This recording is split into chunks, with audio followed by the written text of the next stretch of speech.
अधिक बिहार में ही रहना पड़ेगा और हम लोगों का सीधे तौर पर नेतृत्व करना पड़ेगा और इन्हीं के नेतृत्व में बिहार की सरकार और बिहार की राजनीति चलेगी, ये इन्होंने वादा किया है। 5 जो विधायक हैं, अगर वो जो कह सकते हैं कि समर्थन बीजेपी से वापस लेकर आरजेडी के साथ जाएं तो 25 आरजेडी के भी हैं और ये आंकड़ा 110 का बनता हुआ दिखाई पड़ता है। वहीं अगर कांग्रेस पार्टी के 6 जोड़ दिए जाएं तो 116 हो जाते हैं, वाम दलों को जोड़ दिया जाए तो 120 के आसपास हो जाते हैं और अगर एआईएम की तरफ से ये बात कही जाती है कि भाई हम भी सरकार में शामिल होंगे तो ये आंकड़ा बहुमत से ज्यादा निकल जाएगा। तो ऐसे में सरकार क्या बिहार छोड़कर कहीं नहीं जाने वाले हैं मुख्यमंत्री नीतीश कुमार?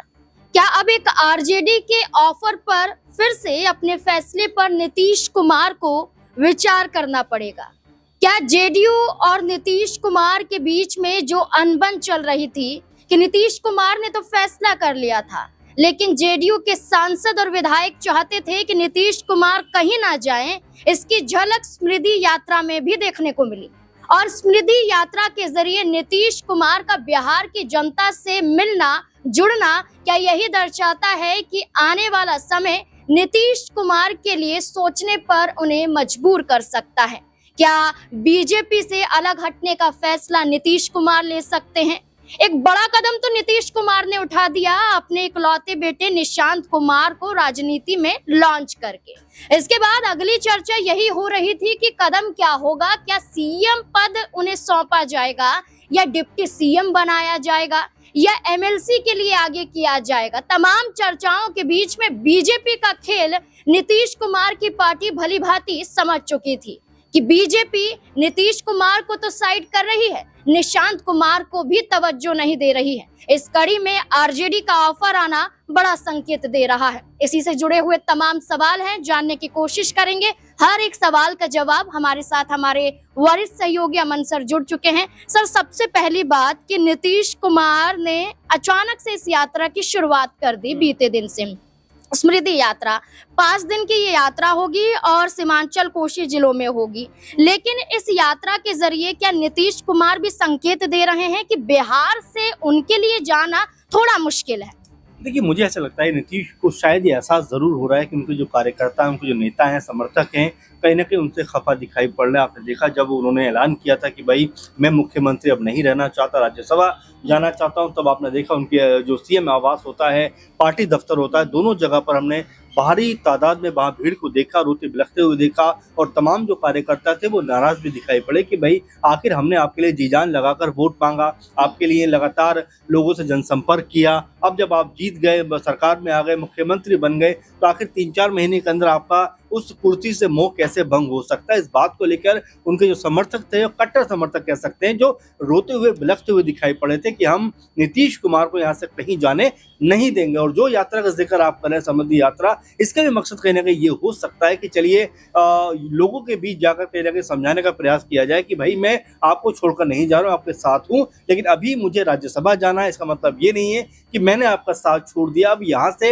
एक कहानी ये बनती हुई दिखाई पड़ती है कि क्या नीतीश कुमार अभी भी अपना जो मोह है वो भंग नहीं कर पा रहे हैं? क्या अभी भी लोगों के साथ जो जिस तरह का उनका रिलेशन रहा है उसको वो कायम रखना चाहते हैं? अब निशांत जो उनके बेटे हैं पार्टी में एंट्री कर गए हैं, पॉलिटिकल तौर पर देखा जा रहा है कि उनकी राजनीति का पारी की शुरुआत यहाँ पर होती हुई दिखाई पड़ रही है। तो क्या अपने बेटे के लिए भी लोगों से अपील करने के लिए पहुंच रहे हैं? तो तमाम सारे सवाल है, लेकिन फिलहाल नीतीश कुमार का इस तरह से जो कुर्सी को छोड़ना, गद्दी को छोड़ना, तमाम ये सवाल खड़े करता है कि आखिर नीतीश कुमार 20-21 साल से लगातार राज्य के मुख्यमंत्री, और अब जबकि उनका दल लगभग पिछली बार की तुलना में दोगुनी सीटें लेकर हासिल करके आया है, तो ऐसे में उनको गद्दी छोड़ने का या कुर्सी छोड़ने का कोई तर्क इसमें समझ में किसी को भी नहीं आ रहा है। 14 विधायक, जेडीयू के 14 विधायक अलग से बैठक करते हैं और इस बैठक में ये फैसला लिया जाता है कि पार्टी चाहती है कि निशांत कुमार को मुख्यमंत्री बनाया जाए, लेकिन बीजेपी के अंदर खानों से ये आवाज नहीं आ रही है, तो निशांत कुमार के लिए भी तो मुश्किलें हैं।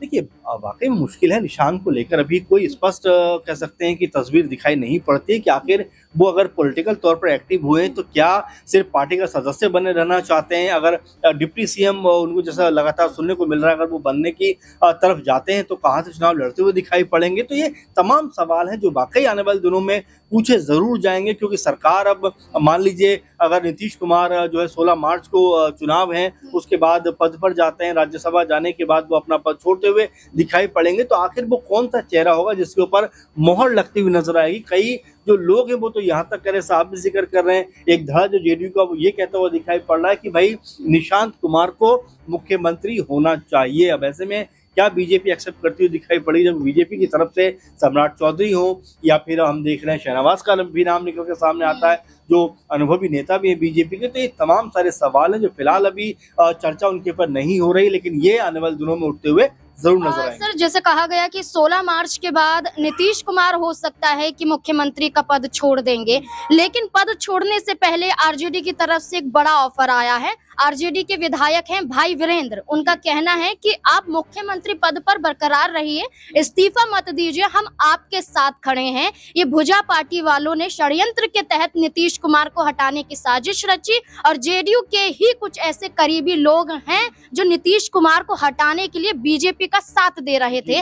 तो क्या इस ऑफर पर विचार किया जा सकता है? देखिए ऑफर पर विचार किया जा सकता है, लेकिन अगर बहुत सारे, क्योंकि अगर हम एनडीए कुनबे को देखें तो उसमें कई सारे दल नजर आते हैं, ऐसा नहीं है कि जेडीयू और बीजेपी है, लेकिन हाँ बहुमत के हिसाब से दोनों पार्टियों के पास उतनी सीटें हैं कि वो सरकार में आराम से रह सकते हैं। लेकिन इसकी दूसरा अगर पक्ष देखें हम तो यहाँ पर जिस तरह की बात कही गई है भाई वीरेंद्र के जरिए, तो जाहिर बात है इससे पहले भी चर्चा हो चुकी है कि भाई नीतीश कुमार के अगर 85 जो विधायक है अगर वो कह सकते हैं कि समर्थन बीजेपी से वापस लेकर आरजेडी के साथ जाएं तो 25 आरजेडी के भी हैं और ये आंकड़ा 110 का बनता हुआ दिखाई पड़ता है। वहीं अगर कांग्रेस पार्टी के 6 जोड़ दिए जाएं तो 116 हो जाते हैं, वाम दलों को जोड़ दिया जाए तो 120 के आसपास हो जाते हैं, और अगर एआईएम की तरफ से ये बात कही जाती है कि भाई हम भी सरकार में शामिल होंगे तो ये आंकड़ा बहुमत से ज्यादा निकल जाएगा। तो ऐसे में सरकार बनने में कोई दिक्कत नहीं है। और साथ में जो एक राज्यसभा सीट के लिए बात चल रही है उसमें भी अगर ओवैसी का समर्थन यहाँ पर आरजेडी को मिल जाता है तो ये लगभग कंफर्म हो जाएगा कि एक राज्यसभा की सीट भी विपक्ष के हाथ लगती हुई दिखाई पड़ेगी। लेकिन क्या सर यहाँ तो मुलाकात तेजस्वी यादव ने की, पहले पटना में विधायकों की बैठक होती है, तेजस्वी यादव महागठबंधन के विधायकों के साथ बैठक करते हैं कि राज्यसभा में कोई खेल ना हो जाए, और साथ ही साथ यहाँ पर ओवैसी की पार्टी के प्रदेश अध्यक्ष अख्तरुल इमान से भी मुलाकात करते हैं और ये स्वीकार भी किया जाता है AIMIM के जरिए, यानी कि कहीं ना कहीं समर्थन तो मिलता हुआ दिखाई दे रहा है। अक्सर ही देखा गया है कि ओवैसी की जो पार्टी की जो विचारधारा है वो बीजेपी की विचारधारा के एकदम खिलाफ नजर आती है। कई बार ओवैसी की तरफ से भी ये बात कही गई कि भाई जो भी बीजेपी के खिलाफ लड़ेगा चुनाव, जिस भी तरह से स्थिति बनाएगा तो हम उनके समर्थन में रहेंगे, साथ में रहेंगे। तो क्या यहाँ पर वो आरजेडी के साथ शामिल होते हुए दिखाई पड़ेंगे? क्योंकि इसकी कहानी अगर हम विधानसभा चुनावों से पहले जाकर देखें तो यही ओवैसी थे जो लगातार आरजेडी से संपर्क कर रहे थे, खत लिख कर दे रहे थे, लेकिन तेजस्वी यादव ने ज्यादा एंटरटेन उनको नहीं किया। तो क्या अब उस बात को याद करके कहीं ऐसा तो नहीं कि अपनी अलग राह लेते हुए दिखाई पड़े? लेकिन फिलहाल अगर पूरे फॉर्मूले पर गौर किया जाए और अगर पूरे फॉर्मूले को देखा जाए तो क्या नीतीश कुमार यहाँ पर आरजेडी के साथ एक बार फिर सरकार बनाते हुए नजर आ सकते हैं, और क्या यहाँ बीजेपी को एक बार फिर सत्ता से हाथ धोना पड़ सकता है? देखिए बिल्कुल ये सब निर्भर करता है कि AIMIM क्या फैसला करेगा, क्योंकि विधानसभा चुनाव के दौरान आरजेडी से हाथ मिलाने के लिए AIMIM तैयार था, लेकिन तेजस्वी यादव के जरिए कोई हामी नहीं भरी गई थी। लेकिन अब राज्यसभा चुनाव के दौरान एक सीट जीतने के लिए तेजस्वी यादव चाहते हैं कि AIMIM उनसे हाथ मिला ले, और इसी सिलसिले में यह मुलाकात भी हुई। इस बीच में आरजेडी की तरफ से नीतीश कुमार को ऑफर दिया गया और एक बड़ी यात्रा नीतीश कुमार के जरिए बिहार में की जा रही है, और साथ ही साथ उनकी ही पार्टी के ही बड़े नेता मंच से कहते हुए नजर आते हैं कि हम तो चाहते हैं कि बिहार का नेतृत्व अभी भी नीतीश कुमार करें, वो दिल्ली तो जाएं लेकिन बिहार ना छोड़ें। लेकिन इस कड़ी में तो एक को चुनना पड़ेगा। अब देखना होगा कि नीतीश कुमार क्या चुनते हैं, दिल्ली जाना या बिहार में रहना। आपको क्या लगता है, क्या चुनना चाहिए? अपनी राय कमेंट सेक्शन में जरूर दें। देखते रहे SPN9 न्यूज। धन्यवाद।